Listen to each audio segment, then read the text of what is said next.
Moving on to college basketball. There's two things I want to talk about in college basketball.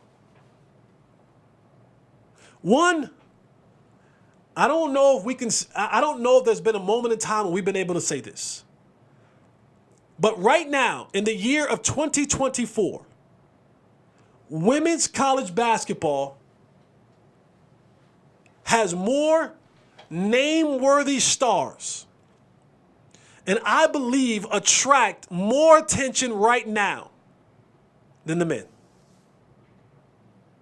And I took my bias and set it to the side because I'm a college basketball fan lover.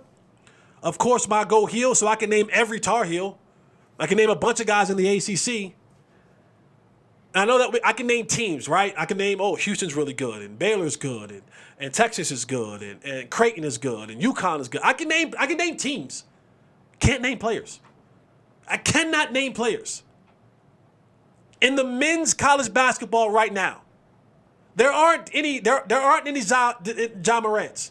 There aren't any Zion Williams. There aren't any Kyries. There aren't any Raymond Feltons. There aren't any of those prolific names that we've heard of in the past, and we've looked forward to their ascension to the NBA. I'm not saying that there won't be players, but you gotta be a downright bona fide, locked in. You gotta be damn near NCAA men's basketball savant to name players.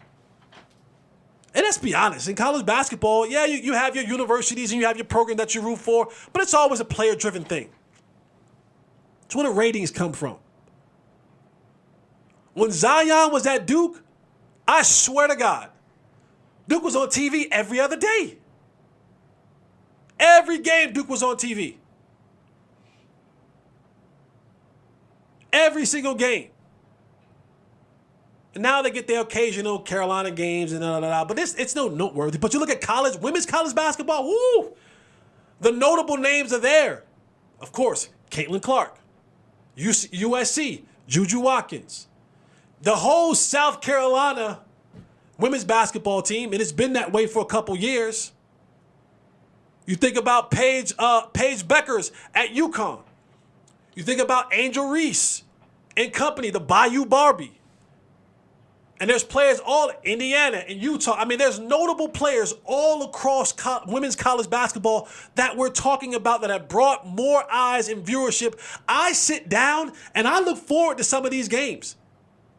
And I'm going to look forward to how the women's bracket plays out. So when I can see Iowa play UConn or UConn play LSU or South Carolina playing whoever they're going to play. Women's college basketball, and I do not know how long this is going to last. I am talking in the present. I may not be here tomorrow. But present day right now, kudos to women's and I pray that this translates to the WNBA. These names, these faces, it translates, and you go and you add that to those faces of the WNBA. When you go and you can say an Aja Wilson, and you can go with Sky Diggins, and you can go and name those other players. Who was in the three-point shooting kind of Sabrina Ionescu, and I think Del Don's sitting out this year. But there's other players in the WNBA that all these names are now coming together. It's much more watchable now because we know the names. So congrats to the women's college basketball, and I pray that this translates over into men's basketball. More thing is happening in college basketball that I want to address: court storming. Court storming has become an issue. We just saw this past weekend. Duke center Filipkowski, they lost to Wake Forest. Wake Forest stormed the court as Filipkowski is leaving the court, runs into a fan, injures his knee, has to be carted off the court. Now, Jay Billis comes out and he says, and I don't know how much this is going to be able to work. He said, you want to stop court storming? He says, if you say don't rush the court and those kids rush the court, detain them all. Now Jay, who is far smarter than I am, lawyer, law degree, Jay Bilas is a smart guy. And my thing is this, Jay, if you can't stop these kids from coming on the court, how in the good hell are you going to stop them from leaving the court? So you ain't detaining them. You can't stop them from coming on. You can't stop them from leaving. They're going to run. And then now what happens? Now they're running frantically because they want to get away from being detained or a citation because they're poor college kids. They don't want to have to be a $250 fine. Now they're stampeding over people, running back up the steps and out the exits. I think you cause more bodily harm. I think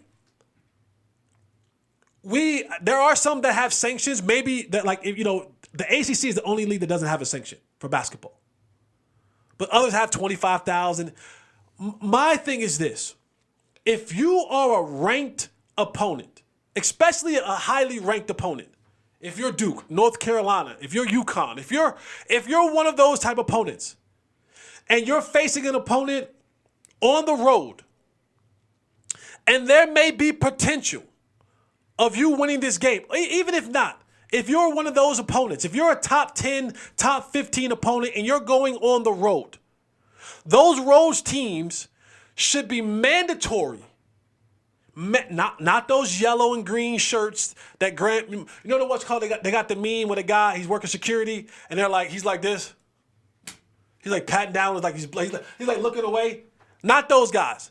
Not grandpa you paying $8 and $10 to do security. Not those guys, not them guys. You got to go get Cam Newton. You see Cam Newton? Cam Newton do 3, 4, 5. Go hire Cam. Cam ain't doing nothing. Go hire Cam. Go hire a bunch of dudes like Cam. But no, seriously, go hire. It should be mandatory that you hire real security, police. And you have those police on that line. That if this game is tight and coming down to now, if you're down 20 points, y'all can start. Y'all can go. Don't they rope it off sometimes? Yeah, but who's roping it off? Grandpa's roping it off. Uncle Earl, who was a Vietnam vet, and I'm not cracking jokes about the Vietnam vet, but he's a Vietnam vet from '76. He's 115 years old. He doing this because he want to get out the house. They pay $10 an hour. You pay me $10 an hour, I'm going to drop the rope. I'm not. $10 an hour, I'm dropping the rope.